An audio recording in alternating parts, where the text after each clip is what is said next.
मुल्की सियासत पर एक बार फिर से हम देख रहे हैं कि मज़ाहमत के बादल छाए हुए हैं। पाकिस्तान तहरीक इंसाफ ने 24 नवंबर को वफाकी दारुल-हुकूमत पर धरने की हतमी कॉल दे रखी है और उन्होंने कहा जी हमारे 4 मुतालिबात मंजूर किए जाए वरना हमारी सियासी अलगार के लिए तैयार रहें।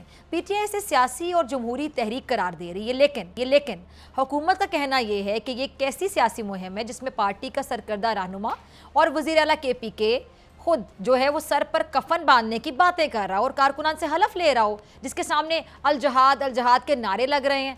क्या कुफ्र और इस्लाम के दरमियान कोई मार्का होने जा रहा है? पीटीआई रहनुमाओं का ये कहना है कि हुकूमत फिस्तायत पर उतर आई है, लेकिन कुछ भी हो कारकुनान कप्तान की कॉल पर बाहर निकलेंगे। शिबली फराज ने एक तरह से हुकूमत को किया है कि जलसा और एहतजाज हमारा सियासी और कानूनी हक है, पुरअमन एहतजाज को हंगामा आराई में तब्दील ना किया जाए। बानी पीटीआई की जो बहन अलीमा खान साहिब हैं वो भी पूरी तरह फाल नजर आ रही हैं। वो अडियाला जेल में रोज़ अपने भाई से मुलाकात करती हैं और मीडिया के जरिए उनका जो पैगाम है वो कारकुनान तक पहुँचाती हैं। और उनके मुताबिक बानी पीटीआई ने कहा है कि पार्लियामान में चोरों को बिठा दिया गया, अब आप मुकम्मल गुलाम बन चुके हैं, इसलिए सारी कौम अपने और अपने बच्चों के लिए बाहर निकले। आप मुकम्मल गुलाम बन चुके हैं, इसलिए पूरी कौम को और पूरी कौम अपने बच्चों को लेकर बाहर निकले, ऐसा कहना अलीमा खान साहिबा का। और ये बानी चेयरमैन पीटीआई का पैगाम पहुंचा रही हैं अपने कारकुनान तक।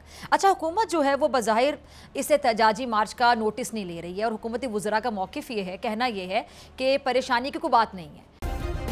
सब्सक्राइब करें और बेल दबाएं ताकि कोई खबर रह न जाए।